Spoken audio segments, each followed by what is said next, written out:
Cette réforme était importante pour l'administration Obama, d'une part parce que les États-Unis avaient été les premiers et les principaux touchés par la crise économique et financière, donc ils devaient donner une réponse finalement quand même à cette crise, même si les États-Unis ne sont pas connus pour être un pays aimant réglementer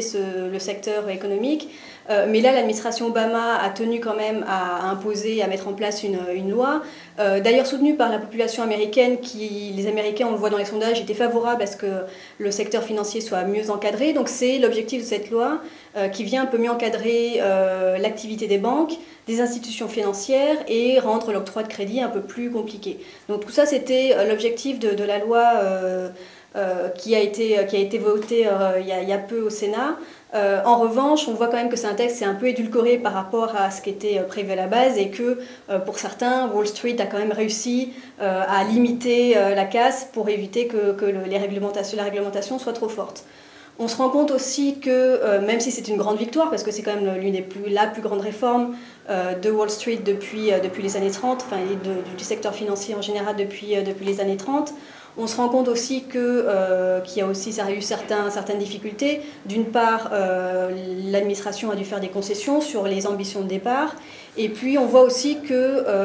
les républicains n'ont pas voulu vraiment suivre l'administration Obama et qu'il n'y a eu que 3 républicains finalement qui ont voté pour cette loi. Donc Barack Obama n'a pas réussi, de la même manière que pour la réforme du système de santé, n'a pas réussi à convaincre les républicains à dépasser les clivages partisans. Et lui qui avait dit pendant la campagne, au début de son mandat, qu'il voulait faire de la politique d'une nouvelle manière, qu'il voulait dépasser les clivages, là on voit encore qu'il s'est heurté à ce type de difficultés. C'est tout le paradoxe Obama, et c'est d'ailleurs comme ça que les médias américains en parlent. On parle de ce paradoxe qui est d'un côté un président qui arrive à faire passer des lois très très importantes, la réforme de la santé, la réforme du système financier, et en même temps avec un taux de popularité qui reste finalement assez bas. On est là aux environs de 46% d'Américains qui pensent qu'il fait un bon travail, ce qui n'est déjà pas la moitié des Américains, donc ce qui pose quand même un peu problème sur la perception qu'il donne aux Américains sur la façon dont ils gèrent le pays. Donc c'est tout le paradoxe de ce président qui a quand même des réussites, mais qui garde une image finalement de quelqu'un qui a mis du temps à faire passer certaines grandes réformes et qui est face à quelques difficultés. On peut se dire que cette perception risque de ne pas trop changer dans les mois qui viennent, ce qui pose un peu problème pour les élections de mi-mandat, et que la question de la marée noire, le chômage qui est persistant, la guerre en Afghanistan avec le licenciement du général McChrystal, tout ça pose quand même un certain nombre de problèmes à l'administration Obama, et les Américains vont quand même garder ça en mémoire, même si de grandes lois ont été votées. Les républicains ont à leur actif deux grosses réformes, celle sur la santé et celle sur les institutions financières, mais la question du chômage est toujours très présente et ça va jouer un rôle important, et le sentiment qu'ont les Américains sur l'état de l'économie va jouer un grand rôle pour ces élections de mi-mandat qui ont lieu en novembre prochain. Donc les stratégies qu'on voit émerger aussi bien dans le camp républicain que dans le camp démocrate sont assez claires. Du côté des démocrates, ils mettent en avant le fait qu'ils travaillent pour le peuple américain, en dépeignant les républicains comme travaillant pour Wall Street, donc montrer le fossé entre les deux partis. Les démocrates jouent aussi sur le fait que les républicains essaient de déstabiliser Obama et de ne pas lui permettre de remplir son agenda et de faire les réformes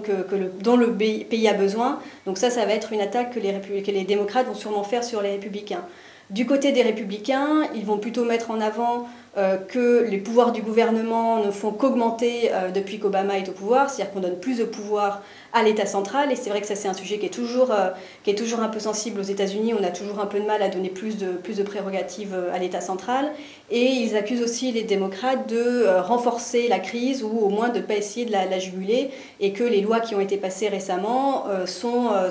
vont plutôt créer plus de problèmes qu'ils vont essayer de les résoudre. Donc ça, c'est les stratégies qu'on voit émerger. Les élections de mi-mandat vont être sur des questions internes, et c'est comme ça pour pratiquement toutes les élections aux États-Unis. Donc les questions économiques vont être majeures. Je pense que le gouvernement va quand même essayer d'avancer sur certaines autres lois qui sont en attente depuis quelque temps. Je pense à la loi sur l'énergie qui devrait être débattue, une loi sur l'immigration qui est très attendue également, qui permettrait aussi à l'administration de récupérer le vote latino qui commençait un peu à être